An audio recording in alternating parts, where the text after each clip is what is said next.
So we're a think tank that was established in 2020, and we have four main mission goals: individual liberty, free markets, limited government, and peace.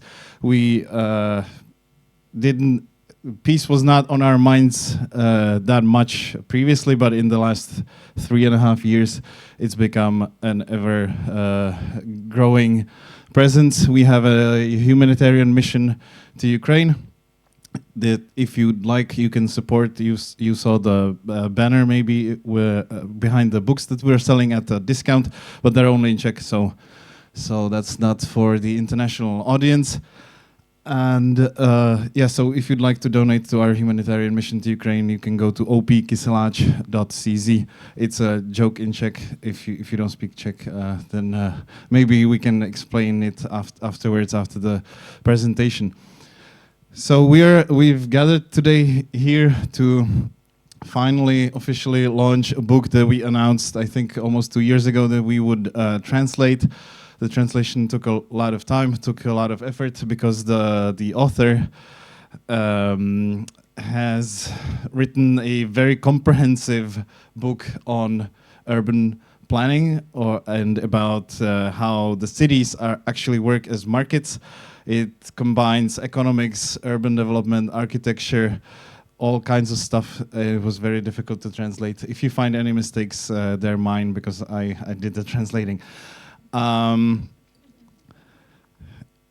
Bertaud is also the most interesting person in the world, probably. He hitchhiked to his first job from Marseille to India, and he has many interesting and funny stories to tell you. I understand we can be here until like 11.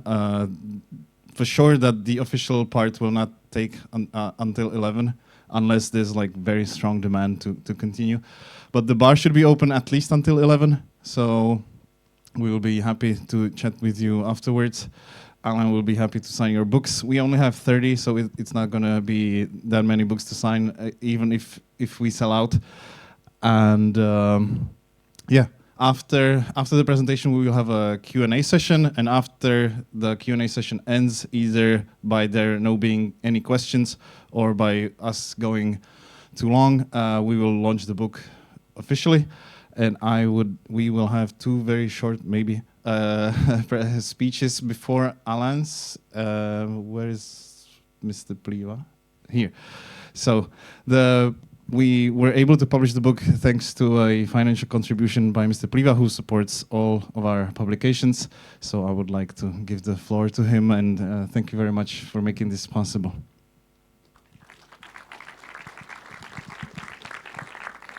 Hello, good evening. I must say I always enjoy giving speeches at the book launch of Institut Liberální Study, and it has one reason.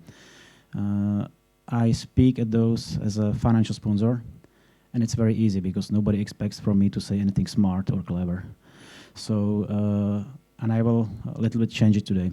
He said that I'm a major sponsor, and I supported, I don't know, more than 20 books which were published by Institut Liberální Study. And I say it's just money, you know. And Martin said it took 2 years, it took lots of work, and don't be grateful to me. You know, I earn enough to pay this, and earn enough to pay another 20 books.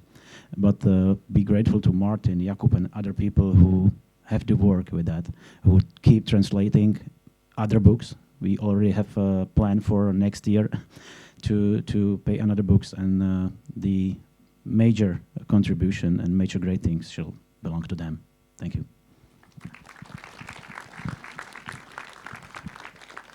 Thank you, and I will now give the floor to Peter Bednar, an architect and urbanist at Jakub Cíler Architekti, who served as a, what do you call that in English?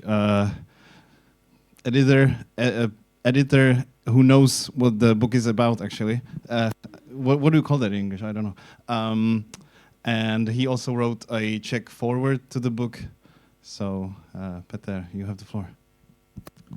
Thank you. This is kind of strange because for most speeches I prepare either extremely or not at all, and this is the second type because I was warned about 5 minutes ago that I will be speaking today.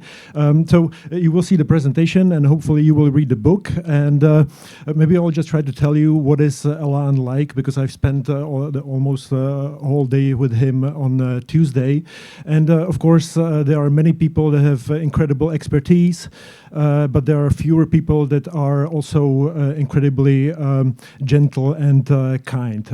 One of such people is Jakub Ziegler, my boss, who I'm very glad was interested in this book. And of course, the second such person is Alain. When we started our walk, I thought that we would spend maybe an hour and a half, 2 hours tops, because he wanted to see Solidarita estates and many others. And I thought that this is not really typical for a visitor to Prague to spend much time in such areas, but we ended up walking through 3 different estates and then walking all the way back to the center, talking about books about medieval economy and Chinese food. So you know that I'm a really fun date. But you know, maybe the more important thing is that as he was talking, he was dropping these amazing pieces of information, such as, oh yeah, in the late 60s I moved to New York and I was working for Philip Johnson on top of the Seagram building, and I was like, what? Like Philip Johnson Seagram building, like that's not really typical even in the 60s. How did you manage that? And Alain said, well, you know, there was this program, Atlantic, if I'm correct, that allowed for students and the young people to travel between the US and Western Europe just to work wherever they'd like. And then he mentioned all the kinds of different visas and programs that he was involved with while working in the US. And terrible thing is that this is a world that is slowly disappearing if it's not gone already, which is terrible news, because among many other bad things that this will cause, we will have less people such as Alain trying to solve problems around the world. And at the same time, while we were talking about nice and interesting things, I was trying to get some answers from Alain about difficult subjects that very few people have any answers to, such as what to do with regions that are severely falling behind, or what to do about the demographic crisis and low fertility rates. And he said, well, I don't know. And maybe the only other example when such a thing occurred was after the Black Plague in the Middle Ages, which was exactly the kind of answer I was hoping he would not give. So having fewer people such as Alain that will be able to deal with these kinds of problems that we are facing already is going to be a huge difficulty for all of our work. So I hope that at least through his book and through his lecture, we will be able to learn how to understand cities better and understand them as places of incredible opportunities that can maybe not solve all of the problems, but at least can help by incorporating and welcoming all kinds of people, both from the regions or abroad, that would also like to have a chance for increased opportunity, freedom, and different experiences. Thank you very much all for coming. Thank you for letting me speak, and thank you, Alain, for having this lecture.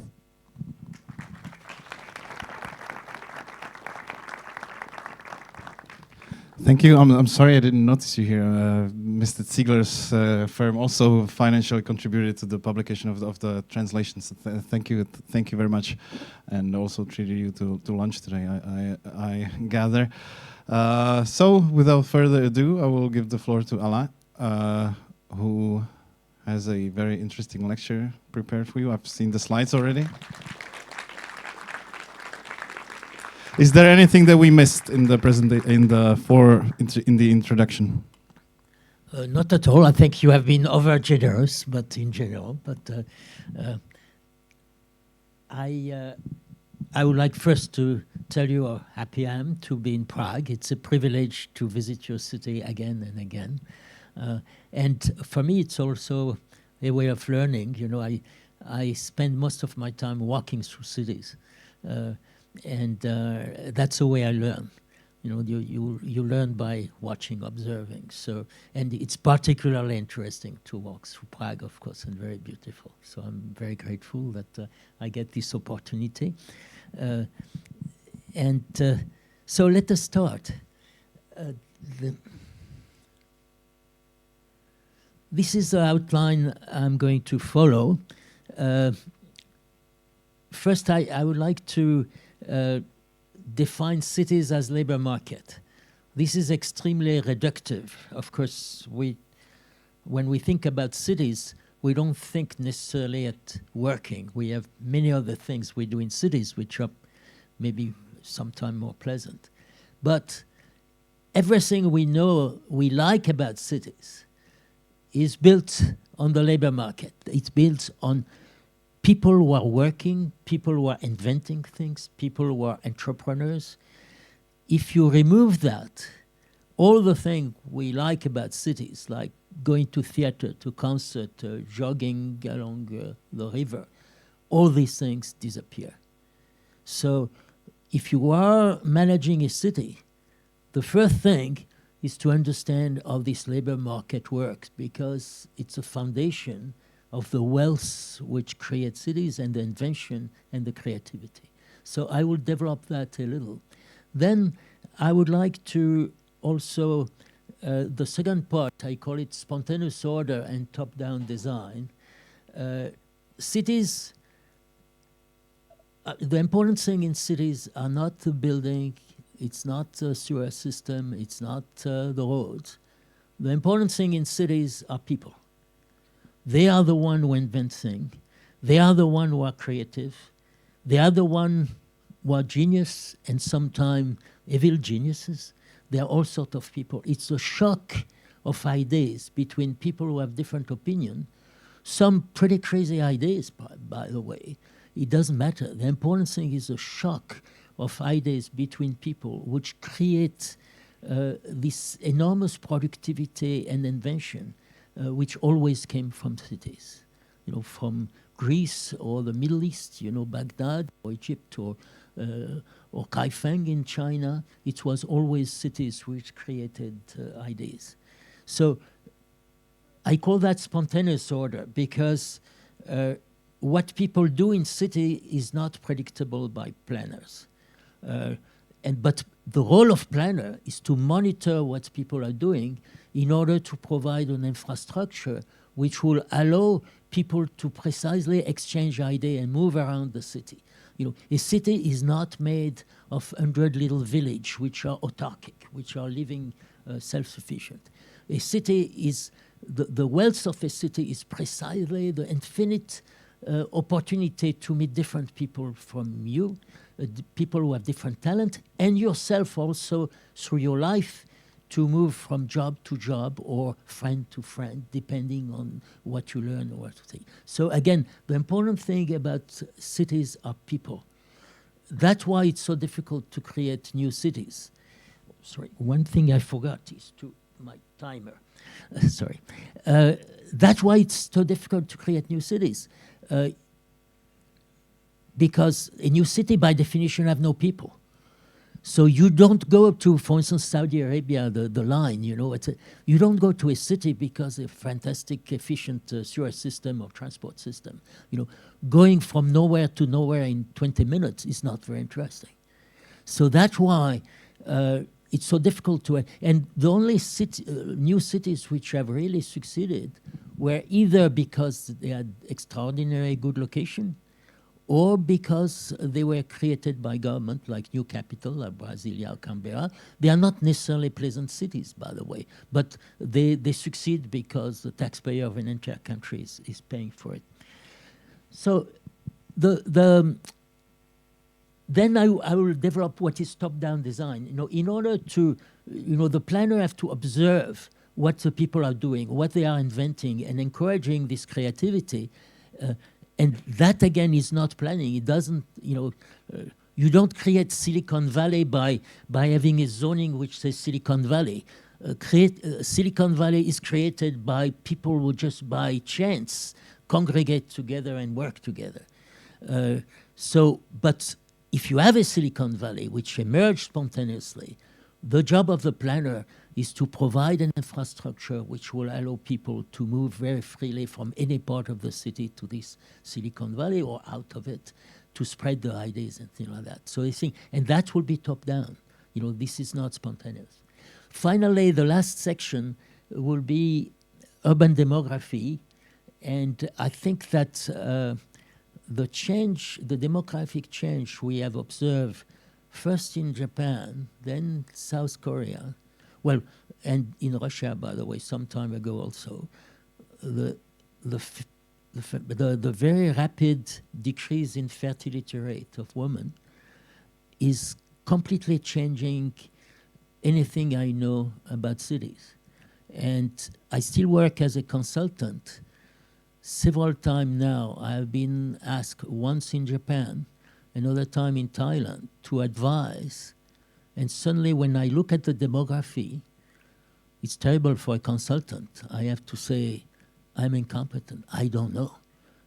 All my experience, all my life, and it's a little long now, I've been the extension of city, how to provide more housing, how to provide more roads, how to provide more transport, either because there was a lot of migration, for instance, in the city of Asia or Latin America from the countryside to the city, or because in Europe the income were increasing. When the income increased, you have to develop a city, you consume more floor space, you have to expand the city.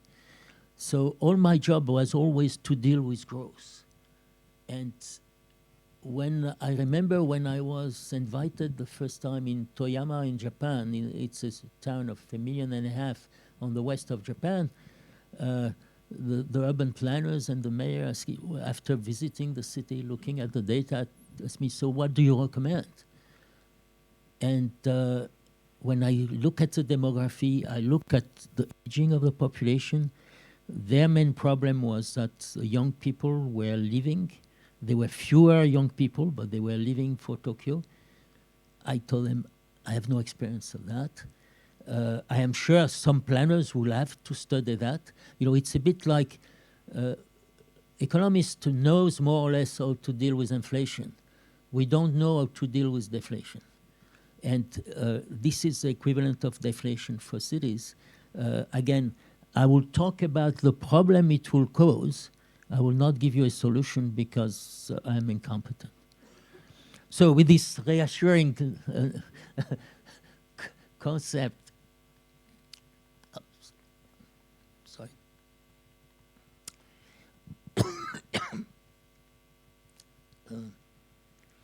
I cannot change the slides. Oh, maybe I put it in the wrong direction. Oh, it should work. sorry, it's this one. yes. Okay. Thank you. Sorry. Well, it's still the same. That's it. Thank you. You said. So cities as labor market. I have to direct it in the other. Yes, I have to direct it this way. Yes. So, what is a labor market? It is not just full employment. Labor market is not that everybody has a job. The word market is the most important thing. A labor market means that people are free to move from job to job. And in a large city, to be free to move from job to job, you have a transport system. Without a transport system, you cannot do that. When the city grows, and Prague is a large city by European standard, by Asian standard, it's not a very large city. Now we are dealing with mega cities in Asia of 30 million people. The Pearl River Delta now is reaching 95 million people, which is connected. You could go from one port to another in about an hour. So these are a scale which are... Now, transport still in a city, a European size, is still very important. And then the other thing which is important, of course, for this labor market to work is housing affordability. If the labor force, especially the young, cannot afford to live in the city or are obliged to live farther away and have a very long commute, this productivity, this exchange of ideas which take place normally will not take place. So you lose completely the advantage of being a large city with a lot of people who have good ideas. So this is what the labor market is all about. It's the same from firms. You know, if a firm come to Prague, it's not because they like the climate. It's not necessarily because they love the beautiful old city. It is because of the labor force, because of the skill of the people who are in Prague. And when I mean skill, I don't mean necessarily somebody with a PhD in theoretical physics. I mean, it could be just a good artisan, you know, a good mason. It could be a good carpenter, I don't know. And these are all very important. So people, you know, firms will go to a city because of its labor force. Now, again, I don't want to say that the labor force or the labor market is the only important thing. I'm just saying that everything we love about cities is built on that. So if you are an urban planner, if you are in charge of managing a city, you have to look at the city as a labor market to be sure that everything works. After that, you can add all sorts of things on top of it, you know, museum, concert, you know, environment, anything. But please make sure this labor market works, and for that you have to understand how market work. So, well, I've not yet used.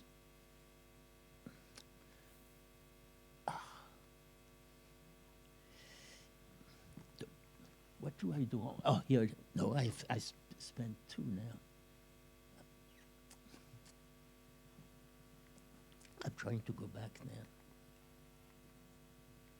I'm not the only one who cannot do it. This one? Yes, this one, yes, sorry. You have to press it a lot. The computer is over there, so... So I should turn it to the Maybe, computer, try it. maybe, yeah. Let's see. No? No. Yes. Okay. Okay, let's try. Sorry, I told you I was incompetent, but not to move slides normally. So, this is the way, if we look at labor market, the most simple model is the monocentric model, where most of the jobs and amenities are in the center, and you have also higher density in the center. And basically, people move from the suburbs to the center, a bit like a big tide. You know, every day they move in the morning and they go back in the evening. And this is relatively simple. It's easy to serve with a transport, you know, public transport, trains, buses. But it's a model which has more or less disappeared in the modern city. Basically, you find this model in cities which are below 1 million people, where you still have this monocentric model. Then you have another model which appeared in North America when new cities were created and people could afford cars or individual means of transport.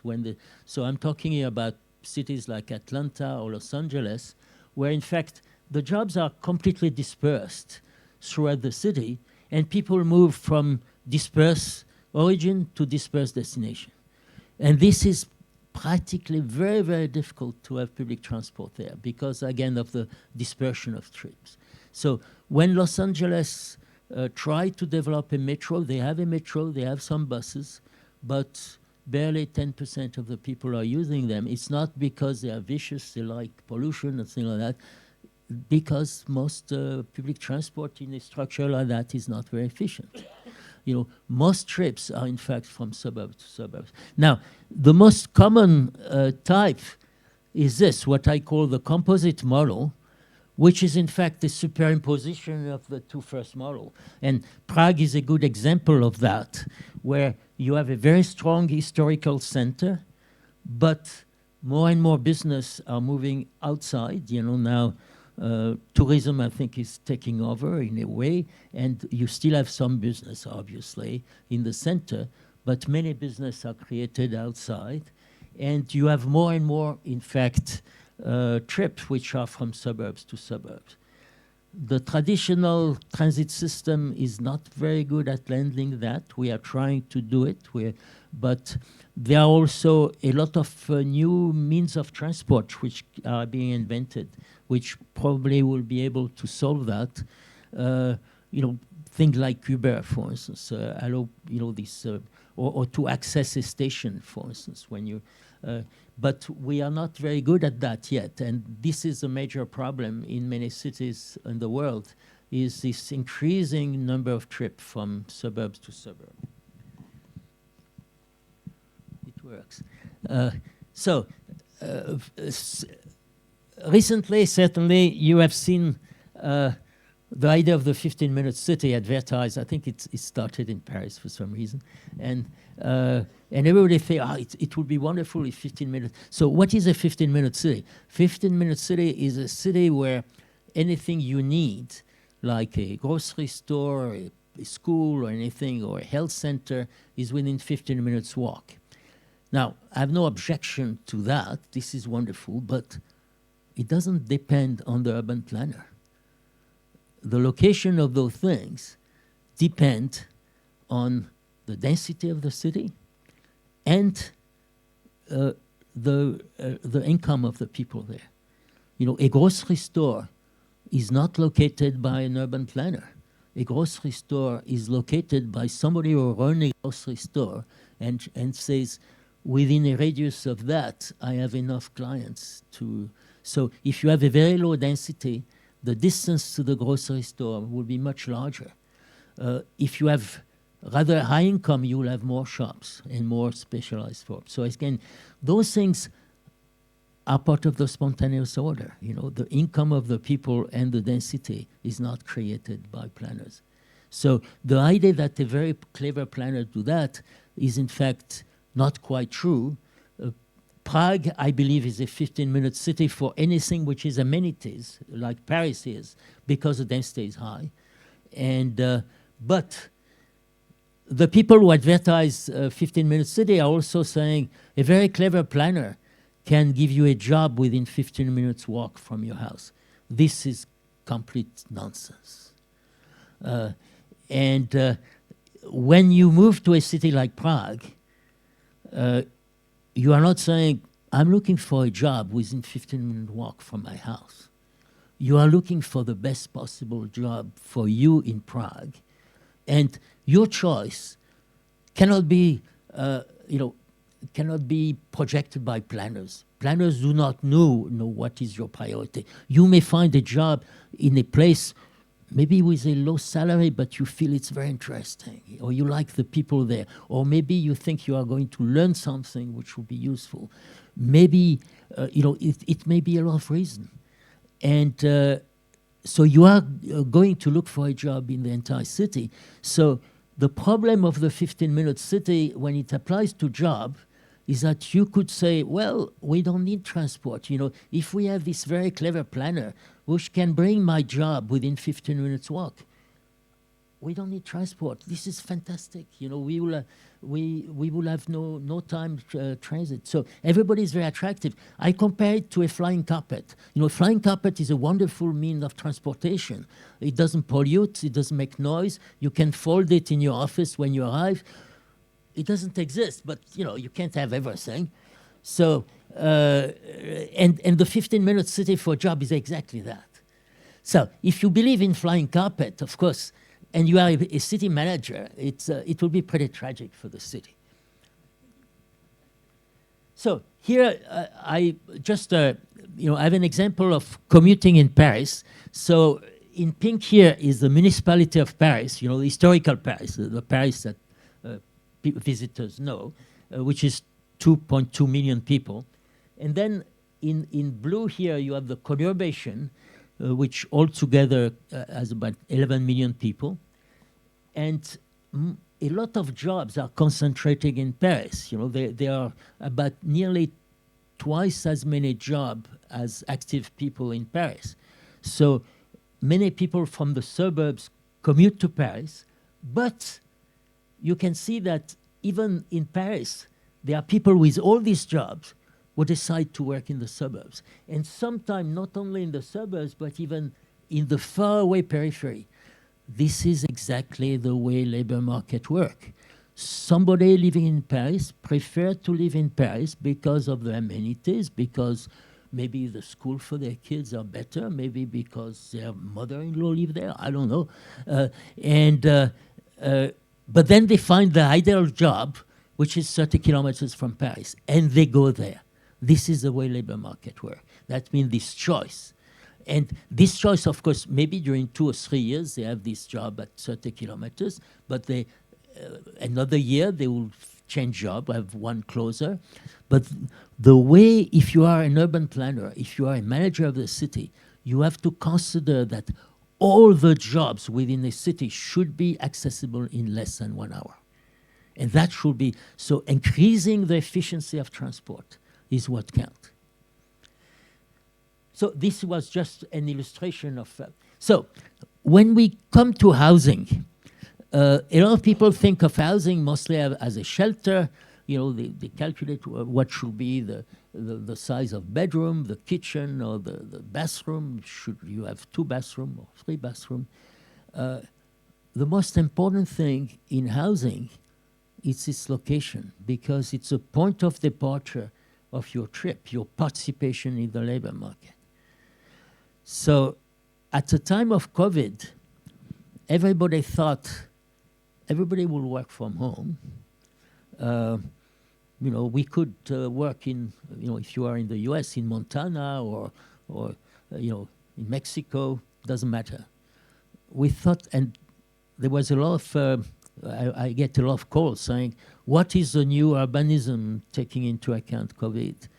And to me, it was, I could see there was a tug of war between employees who will prefer not to commute because we spend a lot of time commuting, and the employer will realize that the contact, the random contact that people have when they meet in their office is very important for the creativity of the firm. And that it's very convenient to solve some problem on Zoom, but Zoom is not a substitute for especially creativity. By the way, there are a large number of jobs which cannot be done at home. You know, if you are a cook in a restaurant, if you are a nurse in an hospital, if you are a plumber, if you are an electrician, you cannot work at home. So that's also very limited. The firms which are the most creative, for instance, I'm thinking of, again, Silicon Valley. If you go to Google or Apple in Silicon Valley, you see that they have design headquarters which are designed in a certain way to attract the maximum number of people, although the people in Silicon Valley are more able to work remotely than anybody else. You know, they are very familiar with that. They are convinced that the creativity of the firm and the possibility of mobility within the firm is precisely by meeting a lot of people randomly. You know, again, I insist on the random thing. You know, the problem with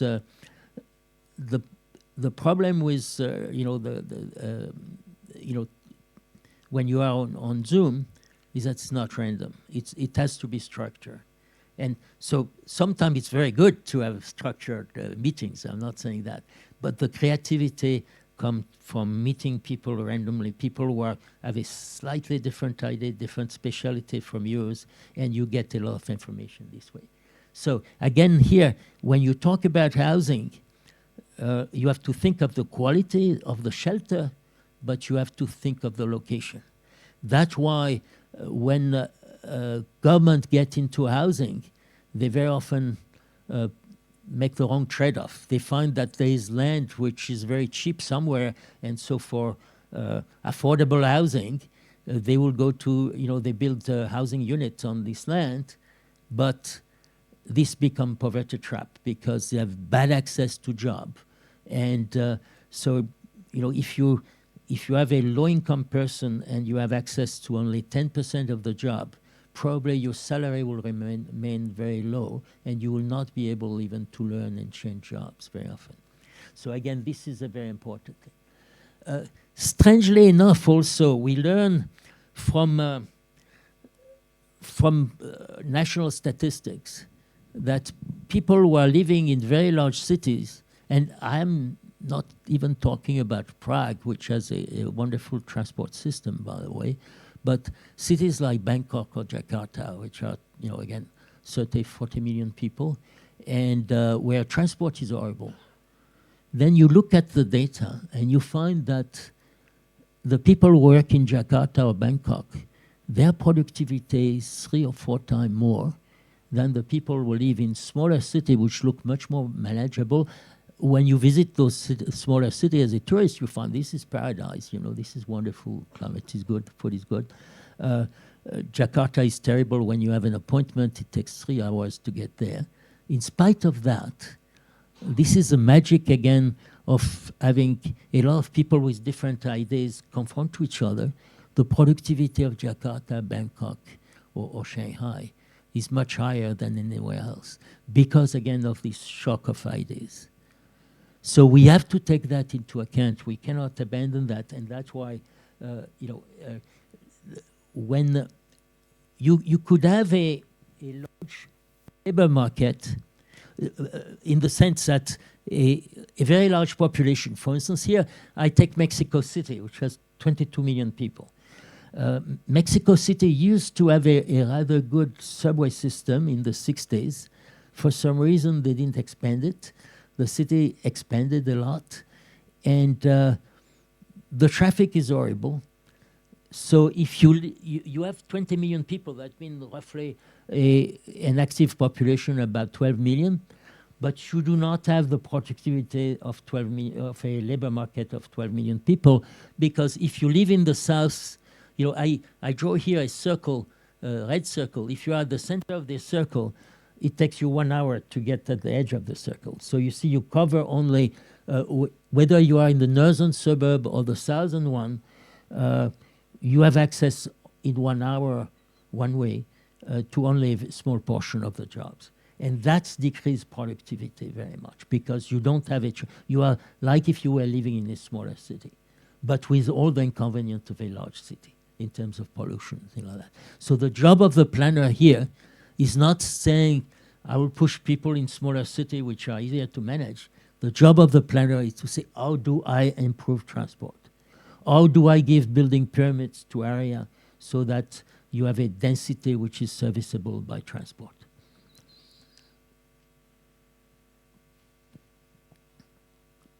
So, excuse me.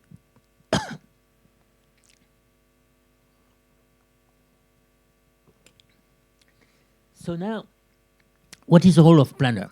So spontaneous order and top-down design. So let us look first at spontaneous order, what I'm talking about here. Here I have 14 cities, 12 cities. 3 European cities, 3 Asian cities, 3 North American, and 3 Latin American.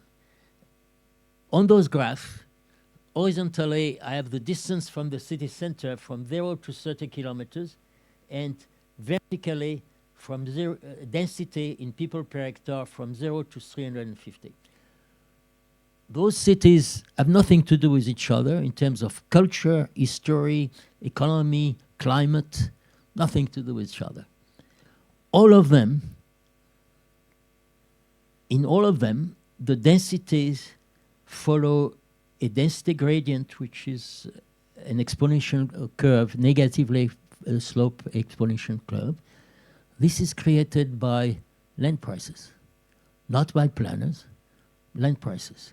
And the density respond, when price of land is expensive, people use less of it. Exactly like if coffee is expensive, you would drink less of it. And that creates, and this is spontaneous order. This was not created by planners who say, hey, we are going to, this is really spontaneous order. So the job of the planner is to acknowledge that. And unfortunately, very often with our regulation, we impose arbitrary densities in certain areas, which are freezing, in a way, inefficient use of land, because, decisions which were taken, for instance, in New York, we have suburbs where the the density was decided by planners 60 years ago without knowing the income of the people, without knowing the price of land, without knowing the price of construction. And this is frozen already. And that results in a diseconomy. And that explains also why in many rich countries like the US or here, a lot of people cannot afford housing because land and the height of building has been frozen long ago, but some people who didn't have a clue about how city work. This is, I'm getting a little too talkative. This is an example, I will try to do that faster, of a spontaneous order again. I have here two curves. The blue curve here, by the way, horizontally, I have date starting from 1600 to 2024 horizontally, so it's a historical date. Vertically, I have a number of people. And this graph shows the blue line is the number of people in Manhattan, within the so the geography of Manhattan. When the date increase, with time. The red line is the people living within the municipality of Paris. That means the historical Paris, not the city of Paris itself, just the municipality, right now 2.2 million. So you see that the two curves are nearly parallel, although again, the two cities have nothing. You see, by the way, the French Revolution there, suddenly the city decreased. The French curve is a little more noisy because the French have a tendency to riot time to time, and so it influxed, of course, a number of people. The Americans are a little more peaceful. So when you get, the gray line there is the First World War. Just before the First World War, the two cities, again, I'm talking about a territory here. I'm not talking about the entire population of New York or the entire population of Paris, just a territory. Suddenly, it stops, and then it goes down. And why both territory suddenly lose population? Is it urban planner? Is it planning? No, spontaneous order. Suddenly, you have mechanized transport. So the very high density in the tenement of New York or in Paris, suddenly people go in the suburb because within the labor market, within 1 hour, you can get and back to your work because of mechanized transport. Nothing to do with planning. It has to do, again, that's spontaneous order. Then it goes down, and then the Second World War, there is a bit of a bump, and then it goes down again. More transport, more efficient transport, more use of more car, more more trips, which are from suburbs to suburbs. So suburb to suburb means outside of this area. So you see, again, this curve, you have to monitor them, but in order to provide infrastructure, you cannot plan them. Urban planners pretend that they can tell you what will be the population of Prague in 10 or 15 years. They should project it. They should not make it into a regulation. There is a difference between a projection. You need to project. So this is, again, an illustration of... Now, spontaneous order is not always good. I have here an example of Cairo. It's a spontaneous area. It's an area that the government thought should not be developed, but it was so close to the center. So again, the land prices were high. So people invaded it and developed it. These are buildings of 4-story high. So the spontaneous order here created a lot of apartments, cheap, very affordable, in a very short time. Unfortunately, again, the market itself can create an access to a lot. It cannot create a circulation system to connect one part of the city to another. This has to be the separation between what is private and what is public has to be done top-down, and usually by government. So you see, again, the spontaneous order, I'm a big defender of it. I think it's important because it reflects the priority of the people, but there are certain areas where you have to intervene in order to connect different parts of the city together, and this separation can be done only top-down. So there's also, again, I talk about regulation, which contradicts this spontaneous order. Minimum, anything which constrains the consumption of land and floor space, which is something that the consumer can see by itself, I think should not be regulated. There is no reason to have a minimum lot size or minimum floor space size. Everybody wants to have the larger house possible on the larger garden. If somebody decides, in order to be close to job, to have a smaller apartment, a studio of 15 square meter, this is their problem. The planner has nothing to do with it and should not do it. The idea that if you put, for instance, in New York now, the minimum apartment size is 45 square meter. When I arrived in New York many years ago, I was lucky enough to find a rental apartment, is what they call an old law tenement, something which was built in 1840, I think. And it was only 28 square meter. I was there with my wife and a kid. It was our decision to be in Manhattan, and we had a social life. I mean, we didn't know anybody, but we had a social life in Manhattan because of the, so we made a trade-off between the area that we were using and the location. And the trade-off was personal. Any other family maybe would have done, many of my colleagues say, why don't you go to the suburbs? You can afford 2-bedroom or something like that. We did the same. And I think that this decision should be left to people. This trade-off. There is no reason to so let us look now at top-down design. So one of the first plan we know was done by the Greek in Miletus. That's where Thales was from, by the way, mathematician. It's amazing to find that this was probably a city of 6,000-7,000, maybe 10,000 people, and you had people like Thales and other mathematicians were living there. What's interesting here, what did the Greeks do there? They just separated street from lots, what is private, what is public. For a Greek city, what was important was the agora, where the political life would take, a tribunal, a stadium to do exercise, and a theater. A city of even 10,000, 20,000 people had to have a theater. They considered.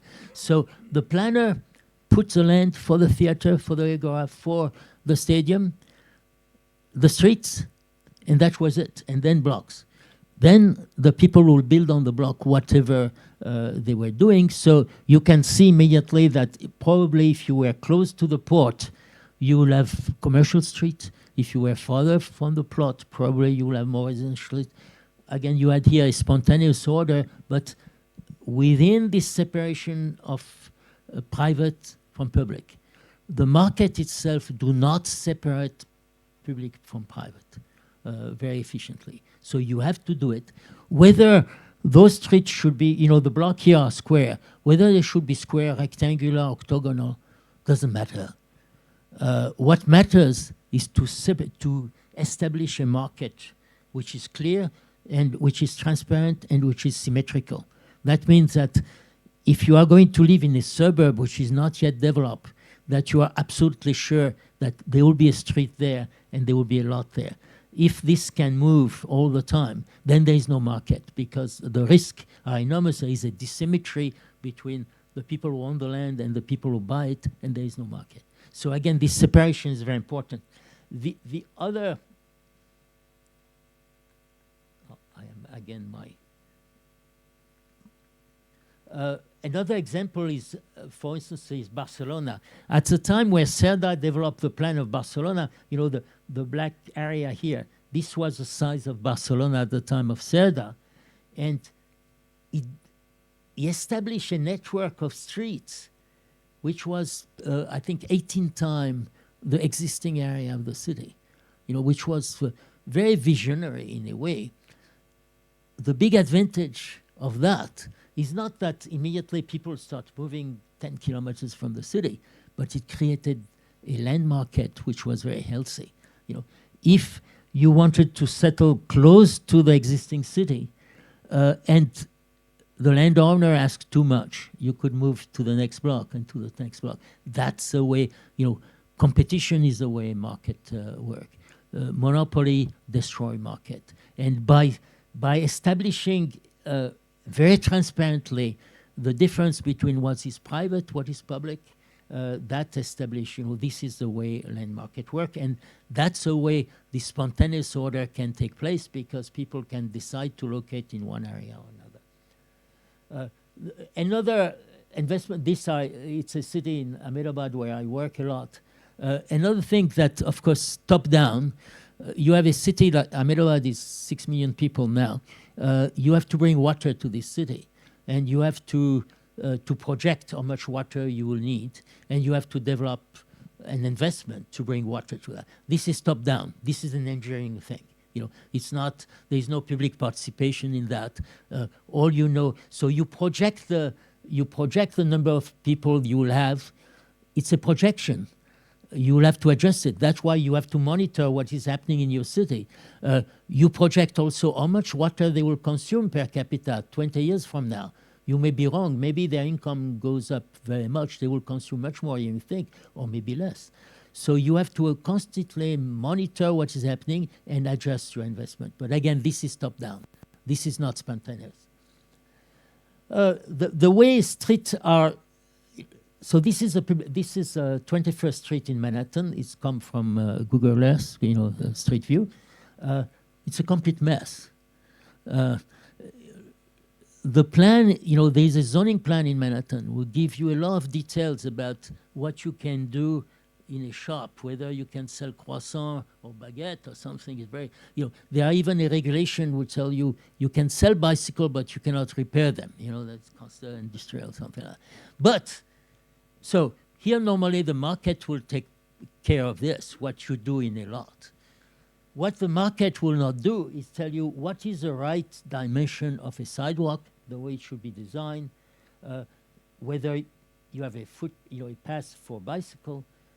This is probably the most dangerous bicycle path I have ever seen. If you are suicidal, that's the way to do it. You see here, you have garbage on the sidewalk. It's probably 4 in the afternoon. What is this garbage doing on the sidewalk there? This is what planners should manage, rather than managing the size of bathroom or even how high the building. There is no market mechanism to establish. This has top-down rules, about the garbage, about why those trucks are not here for fun. By the way, obviously they have a job there. It's not fun to drive in Manhattan, and but certainly if they are doing delivery or things like that, probably there should be an hour where they should do that, and not necessarily during the day. There is some order to get there. So again, this is completely neglected. The good news for you is that I've been walking through Prague, I think it's my 4th visit, and I think you are doing pretty well in managing sidewalk and roads compared to many other cities in Europe. Certainly better than Paris and London. I don't know where that comes from, but certainly things could be improved. It always can be improved, but I think you are doing pretty well. In the way the sidewalk are designed, the bus access, the pedestrian crossing, I'm very impressed by it. So here is, I think, for me, the most important part of my talk, because again, I will tell you what I think the problem is, but before I had always a solution. This time I have no solution. And I'm expecting you, younger generation, to find it. I'm sure you will. This is the fertility rate of the Czech Republic, the population maintains itself if the fertility rate is 2.1. So you are already quite below. It doesn't mean that the population of the Czech Republic decrease right away, but it means that it will decrease. And then it goes down. If you look at the projection of the UN, for some reason, in practically every country, they decide that it's going to flatten after in the projection. They did that in the last 20 years, and every time we see the fertility going down. So how does that affect this labor market I was talking about? By the way, I did a compliment on your street design. I also compliment you on your statistics.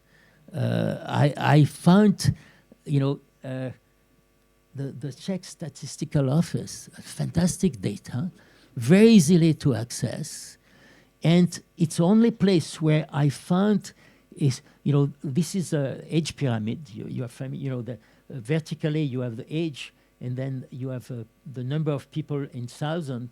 The blue is men, red is woman. So this age pyramid are very important because it tells you what is the age, what is the composition of your labor force. We have seen that cities are labor market. So here, this was in 2000. You see the two green line here, it's between 20 and 65. I assume this is a potential labor force. It doesn't mean that everybody here is employed necessarily, but say their age of being employed. So you see how it changed over time. You see that whenever there is a hole, there is an echo 20 years later. That means that if you have less people, for instance, because of the war before, I think there is a hole here because also the change between socialism and market. I think it's restricted, whatever accident arrived there, there is an echo later. Now, let us look at 23. I didn't have time to calculate what is the average age of the potential active population, but you see that it's much older already than what it was in 2010. Now, an age pyramid is much more fluid than it appears here. Normally, you would have the cohorts. That means the people who are below there are climbing up the pyramid, and you could say, well, the active population now, it's not exactly true. You will have also migration from the countryside, migration from smaller cities coming, or migration from foreign countries. By the way, I'm absolutely convinced that if Europe wants to survive economically, they had to manage immigration from other continents. Without that, it's not a question of charity. We have to manage it. It's not just to open the border. You have to understand this and how many people you need to maintain your economy. Now, it's possible. Excuse me. It's possible. Excuse me. It's possible that we learn how to manage a shrinking population in a city. When I was confronted by that in Thailand and in Japan, with all my 60 years of experience of planning, I told them, I don't know. I don't know how to do it, because if you have a shrinking population, the real estate, especially of the suburb, lose value. The property tax, a lot of the taxes on which the municipality rely to provide excuse me, services, are disappearing. Even they become negative. No new firm will come to a city where the average age of the working population is 50 years old. If they are not young people coming in, No firms will go there. So you have no job. What I saw in Japan and Thailand was that all the mayors in this smaller city told me the young are leaving to the big city. So the paradox is when you have a shrinking population, the very large cities are growing, still growing. Tokyo is growing. Osaka is growing. And the smaller towns, which look more viable in a way, town of 1 million, I'm talking about Asia, 1 million, 1.5 million, 2 million, are shrinking. And when a city shrink, again, the resource of the city are shrinking, the population is aging, so if you have normal retirement thing, you have more taxes on the young in order to pay for the old, even if you have transfer from the central government. And we don't know how to solve this problem. So I'm sure there will be a solution. I don't know what it is. To try to boost birth by bribing women to have children doesn't work. We have tried. The French tried long ago, by the way. We had we were very worried because the German birth rate was since before even the First World War was much higher than the French for some reason. We don't know how they did it, but so we were worried, and so we tried all sorts of things, and it didn't really work, So it's something, again, it's part of the spontaneous order. We have to monitor it. We cannot plan it. Now, probably somebody will find a solution to how to handle, a shrinking population. It could be to accept that the young people move to larger labor market, which are more efficient. Another problem for the young, by the way, in smaller city in Japan or Thailand, is that they all say, all the cafe and the bar, they close at 8 o'clock at night because with all these old people, they go to bed. But I'm still there, but so they, just socially, not only for jobs, but socially, they'd rather go to Bangkok. And my guess is that you have to recognize that and have transfer from, the very efficient, if you maintain efficient labor market in your main cities. I think too that you are going to, that will be my next slide. So you see, that's an example of what's happening in Japan. Horizontally here, I have the size of city in million, from 0 to 14 million. These are the prefecture, right? So that means it's a little smaller than the conurbation. In red here, you have Tokyo prefecture, vertically you have the growth rate. So above the red horizontal line, the growth rate is positive. Below the red horizontal line, the growth rate is negative. So you see all the city practically, which are below 4 million people, have a negative growth rate. All the young people, they are not that many, but there are still young people being born there. They move to Tokyo. The red point here are in fact, they are prefecture which are part of the Tokyo conurbation, but not Tokyo prefecture. So you see that the farther away, in fact, the size is lower, but in fact, because they are farther away from the center of Tokyo, then they start having a lower growth rate. People are going to downtown Tokyo, the prefecture of Tokyo, which is large enough, 12 million people, but it's not. So this is what is happening. No government can change that so far. So how do you manage a city with a negative growth rate? Without transfer from the central government, you cannot do it.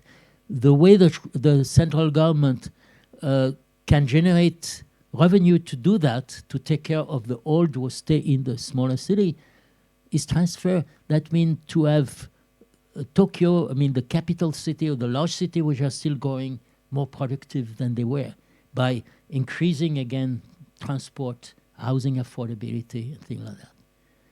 So this is the way, again, we look at the problem, and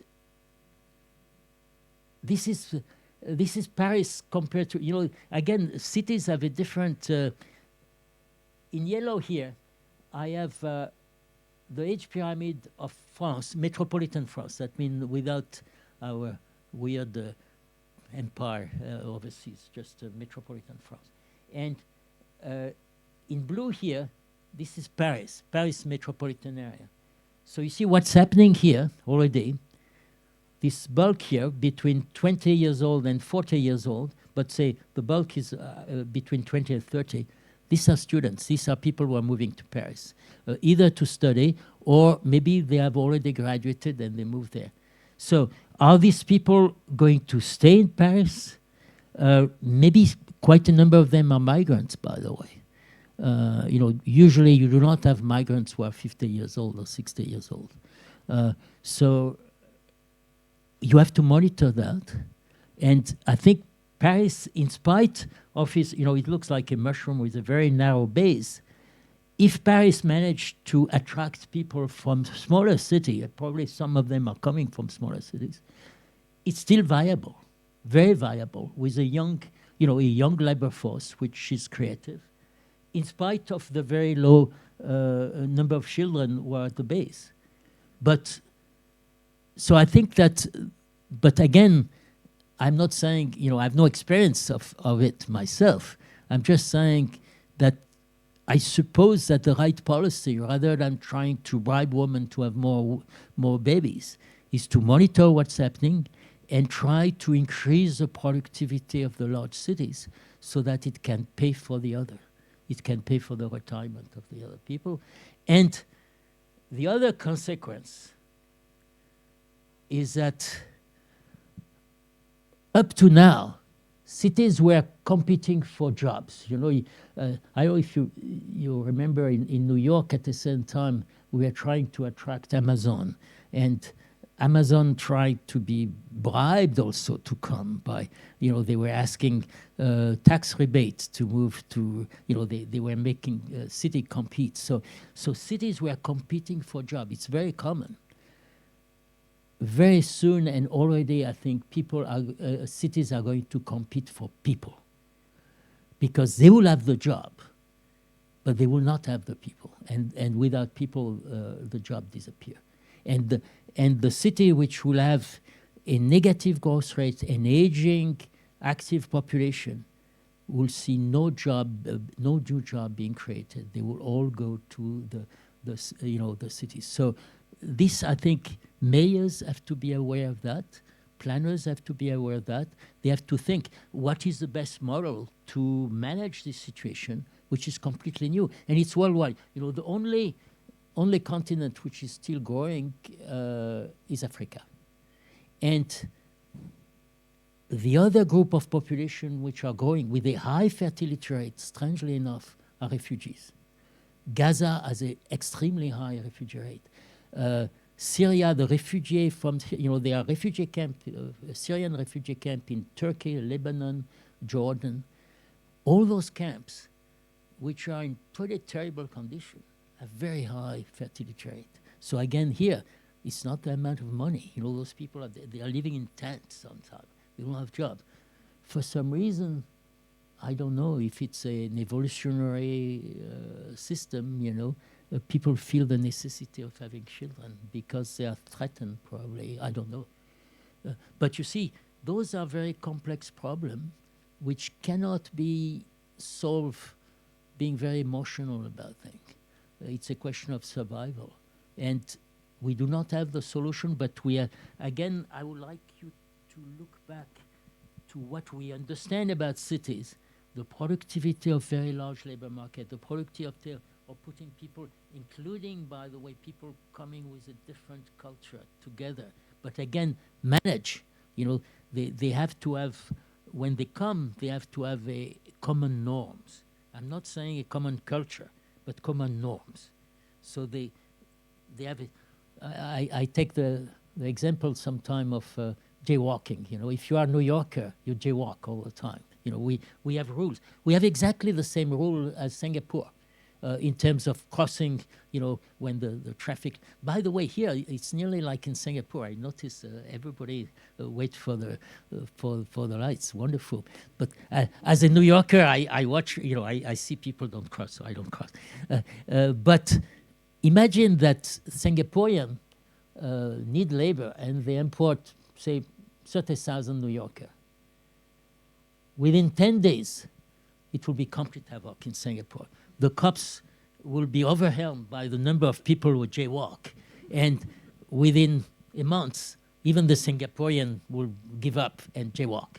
And it will be a complete mess in traffic.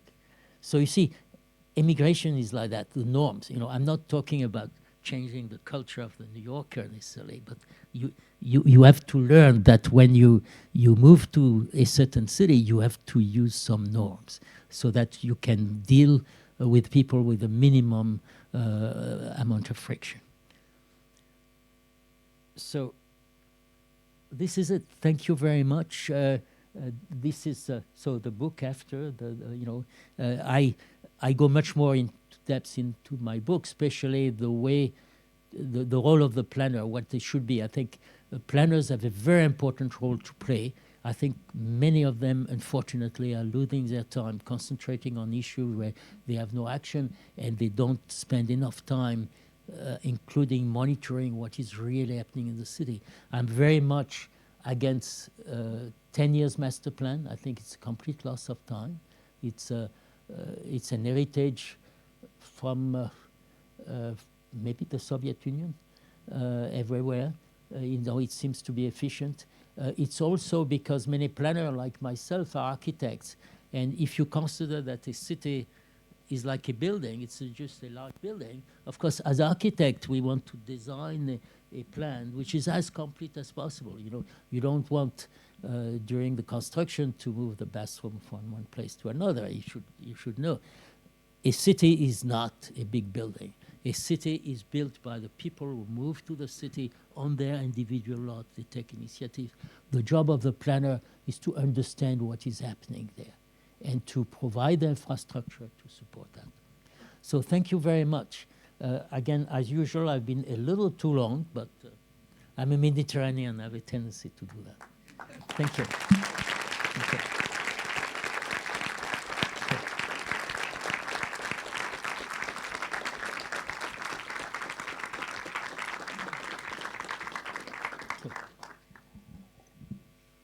Má někdo nějaké otázky? In English. Yeah. Any questions?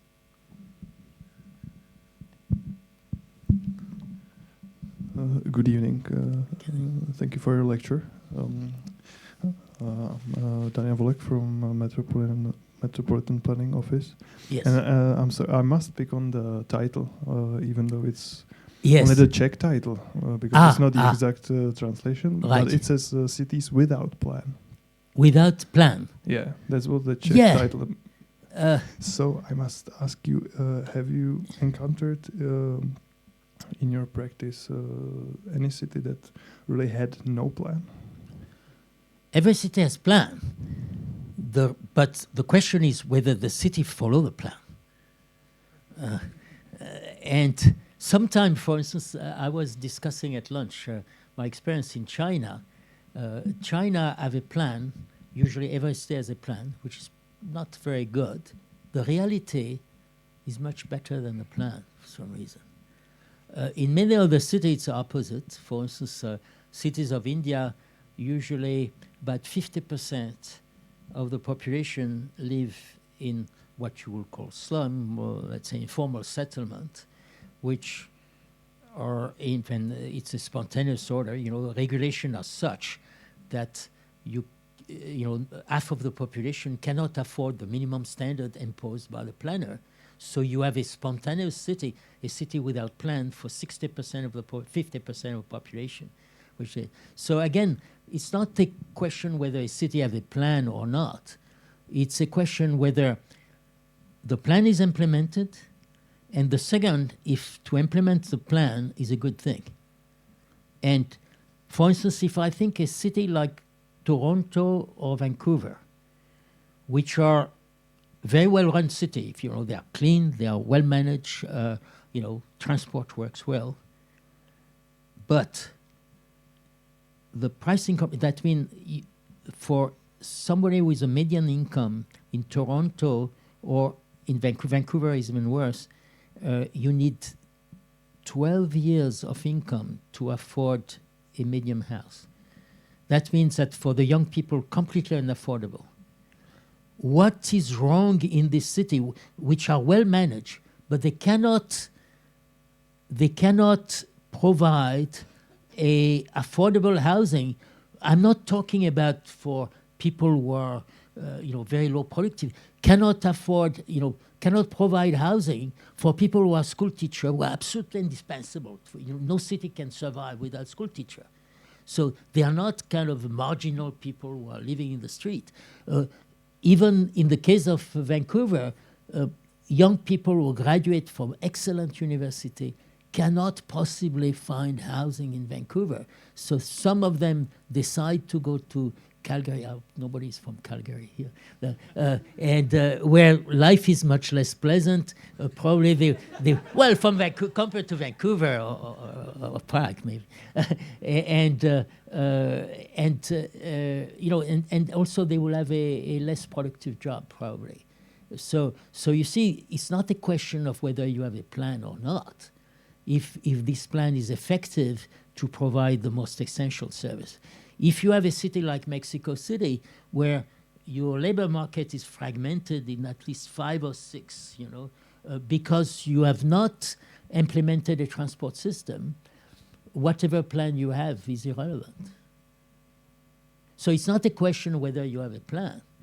It's first whether this plan is implemented, and second, if you implement it, if you created more problem, including, the major problem in the world now, especially in developed countries, is housing affordability everywhere.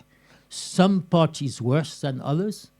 Vancouver, Sydney, same thing. You will think that a country like Australia have plenty of land. They do have plenty of land. They have much more than you have. And in spite of that, they put regulation in such a way that most people cannot afford housing. And really, it's not only the minimum standards which are too high and too rigid in some area. They have decided long ago how much land you should use. The zoning very often was established 30 years ago. So somebody, without knowing the price of land, without knowing the price of construction, without knowing the income of the people who are going to live there, have decided what is the right size of land, what is the right size of floor space which can be built on it, without knowing anything about it. And this is imposed 40 years or 50 years later, it's still there. So I think that in this case, you have a plan, and if the plan is implemented, it's detrimental to the city. So I'm hesitant to interrupt the guest of honor. You should. But not every question should generate a new 40-minute lecture. Yes, you're right. If there are other questions, I would give the floor to other questions. Thank you. You said the biggest problem right now is a housing affordability crisis. Yes. My question is, how did we get here? On this earth, we have so many different economic systems, Asia, Europe, Eastern and Western America, and affordability housing is not possible anywhere. My question is, how and why? Comfortable population, people my age, do not want any change. The more comfortable is a city, and that explains, for instance, Vancouver, the less change people want.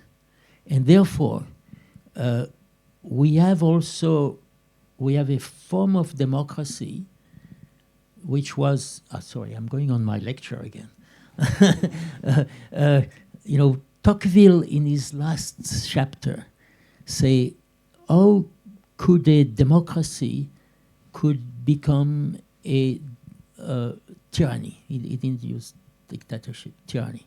And he says, it's possible that a democracy at a certain time will not oblige people to do things, but will prevent people from doing things.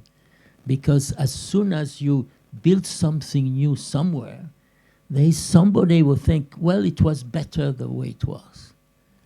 And here we have that everywhere in the world, more and more as the city develops. I found that the people who can solve their housing problem are usually in the city which are the most badly run, because then people are ready for change when they are ready. But I remember a city in India which had a plague, and after the plague in the 20th century, you know, after the plague, the people were so disgusted with the city that anything which was new, they accepted it. If you are in Vancouver with no hope of plague, you want to keep what is there. You know, for instance, you say, well, we want to build a 4-story building with apartment. But say, I had the view of the mountain, I will lose it. Stop it. So it's a general, you're right that the systems are very different. For instance, if you take the US and, you know, and the UK, for instance, the zoning, there's no zoning in the UK, you know, it's completely different. The outcome is exactly the same. Because again, this, you know, NIMBY system, you know, people don't want, there's an extension of property, you know, you extend your own property right to the lot of your neighbors, and you say, when you do something, it disturb, you know, it changed my life. It's a negative thing. It's such, you know, hell is the other. Yeah, thank you for your lecture and a lot of interesting sociological data. I was wondering, you were having like this comparison of 12 cities that tend to concentration, right? Right, yes. Yeah, like yes. Yeah, and like how would you explain that the center of city of Prague, the Prague one, is actually depopulating, and also like the former city of Prague, which used to be like the commercial economic center, like all of the banking houses moved to the outskirts, meaning that these houses are vacant. Yes. So first, I will need to, you know, before I talk about Prague, probably I should study it a little better. But normally I never talk about cities where I've not worked. So, but I will make an exception here. My guess is that the historical city center now, there are a lot of probably Airbnb, and tourism take over. Tourism push people out. You know, people who are resident there, and it's possible also that they have commerce which come there or a place or maybe office building or something. Don't forget, the density that I show here is the density at midnight. You know, it's a density where people live. It's not where they work. For instance, say in the center of Paris or the center of New York, you will have a slight decrease in density because there are more office buildings than residents. You know, I'm not measuring here in this graph, I'm measuring only people. So the fact that it's slightly decreased means, in fact, probably there's more office building. Or in the case of Prague, of course, you have certainly protection of all this historical building. You cannot build more floor. When it comes to the business moving out, I'm glad to say that 20 years ago, I visited Prague and was asked to comment on the master plan. And the master plan was saying they were trying to maintain business in the center and simultaneously to encourage tourism. And I told them this is incompatible. It's either tourism or business. Modern business will move out in centers, and then because they move out in center and your transport system is radioconcentric, to move from business center to business center, probably the car will be the more efficient way, and therefore, you know, although you have a superb transport system, you will not able, I think in the master plan they have something like, I think they were going up to the cars trips will be 25 or only 30% of the trip. They are not, because again, this dispersion of the thing. So you see, it's again, if you are a planner, you have to you can project things, but then you should monitor what is happening and immediately say what I projected was wrong. I have to adapt to the new thing. You know, it's land, what creates density is land prices. What planners can do is decrease density. You know, every land use regulation decrease density. There is no land use regulation which can increase density. You know, you can plan, you can say in an area, we will build skyscraper of 60 floor. If there is no market for it, it will never be built. You know, so, but the city is very good at saying, you want to build 5 floor, regulation will allow you to build only 2. So every regulation oblige people to consume more land and consume more floor space than they wanted. This is the essence of land. There is not one regulation in the world, and I know a lot of land use regulation around the world, I can tell you, not one, so this concentration is entirely due to land prices and people even reducing their consumption because land is, floor space is expensive. Sorry, again, a very long answer. Yes, we should give the floor to another question. But this is a very important question. Good evening. Yes. First of all, thanks for coming again after a year. I hope this is becoming now a tradition that you come to Prague every year and give your updated I wish you'll continue. I hope so. My question is to the last part of your lecture. I spent a bit of time in I lived shortly in Chicago during the time when there was a lot of articles about Chicago shrinking and Chicago becoming a bad city. Which, if you looked in statistics, it was shrinking as the metropolitan area. Yes. But my experience of Chicago was it was a booming city with lots of development, fun to live in. And actually, the downtown was growing and increasing population. Is there some lesson to draw from this that could be more general in the future of general population decline? That there could be parts of the cities that maybe the suburbs decline, but inner parts can still grow and flourish. You know, city management count. If you have bad managers, that means they have a huge deficit. And suddenly service deteriorate because they don't have enough money. You know, in the US, the city is responsible for schools, by the way. The budget, school and police, you know, these are the main things. The transport very often is handled by the state, by the way. So if it's badly managed, you start having, lower services for transport, police, you have more crime, people leave. There are some cities, not Chicago, but some city in the US, like St. Louis, for instance, who have been losing population for 10 years, entirely due to bad management, or sometimes bad location. Again, there is a Rust Belt, cities which were built around 2 or 3 steel mills, and now steel is not viable, and also for environmental reasons, people don't want to expand them. So those cities which were built around one industry are shrinking. I think that people vote with their feet. And again, this is a spontaneous order. If you... often I'm asked, some cities in the Middle West, people consult me and say, what can we do to resuscitate? And I told them, if I was a young person living in Europe, I would get the hell out. And so you want to keep people there, but if there are no jobs, if you have 2 steel mills which are closed, you have no money to do it. You could find some comparative advantage that you have.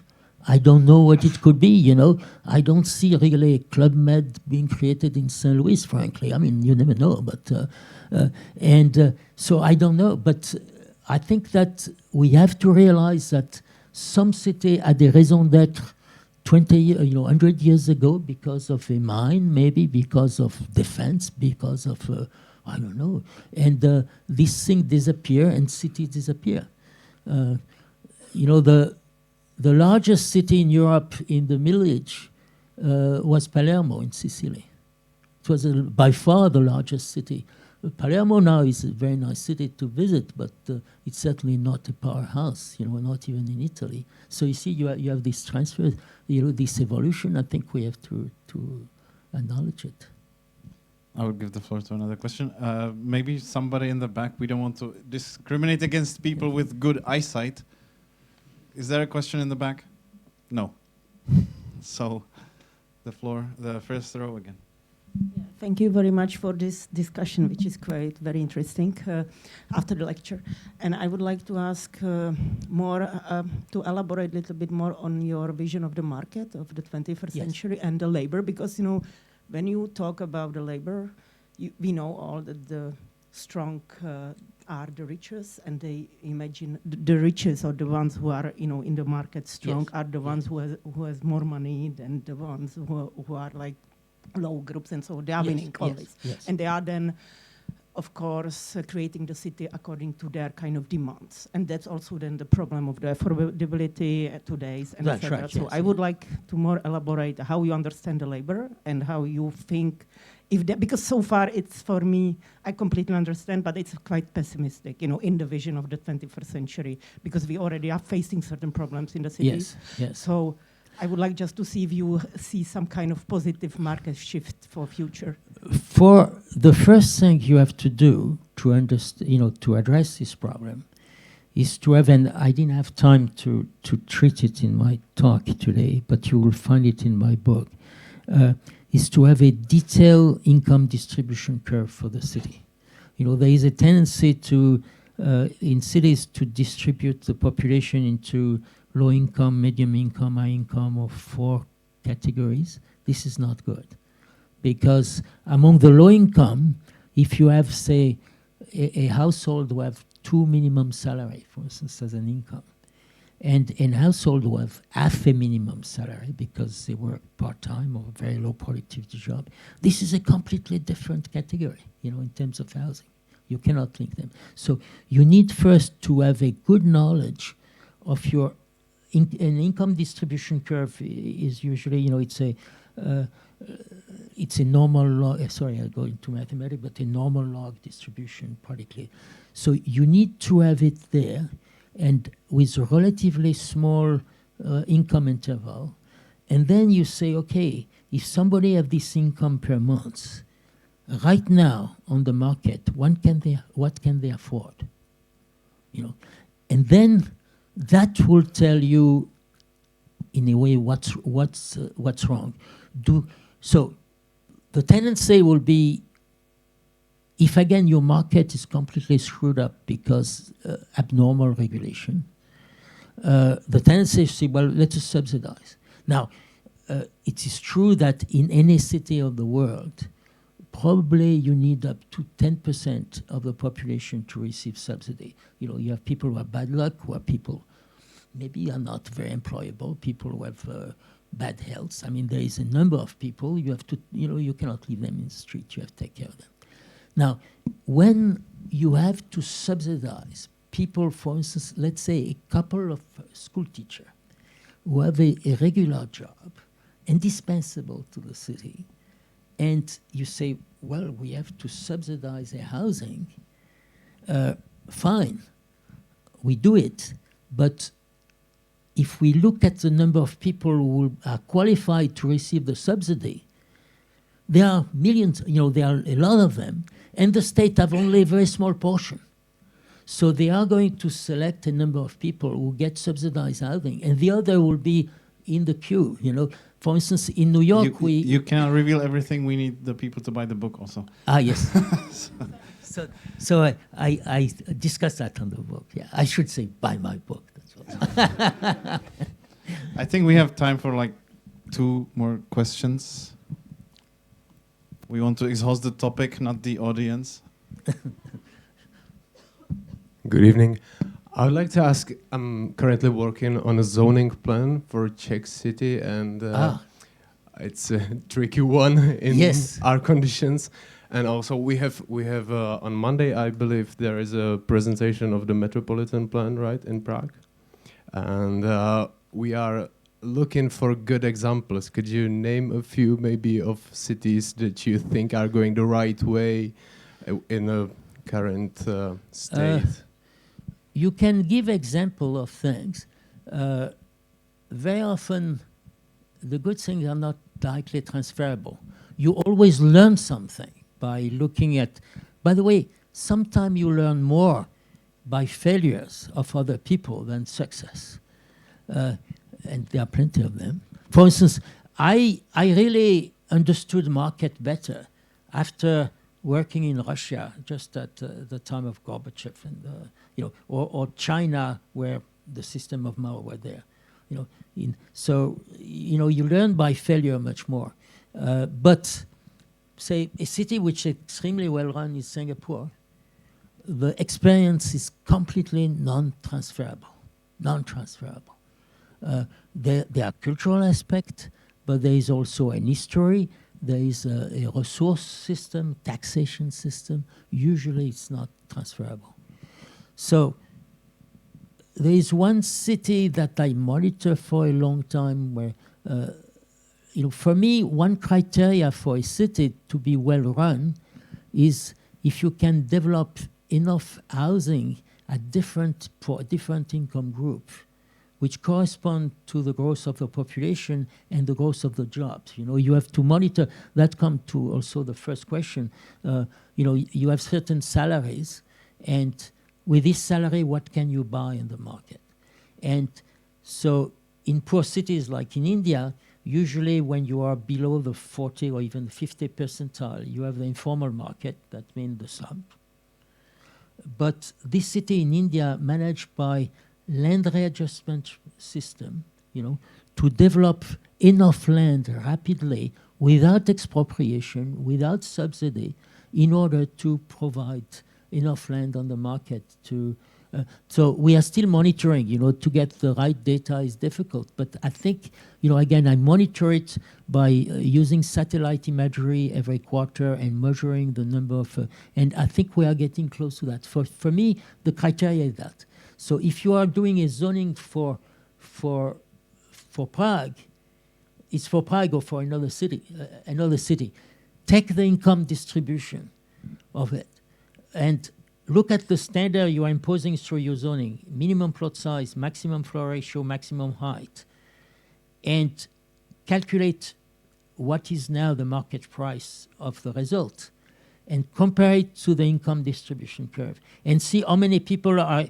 When you say this is R3 zoning, you are saying, in fact, people who have an income of less than that are not allowed to live there.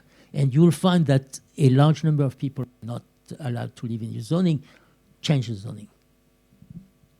Thank you.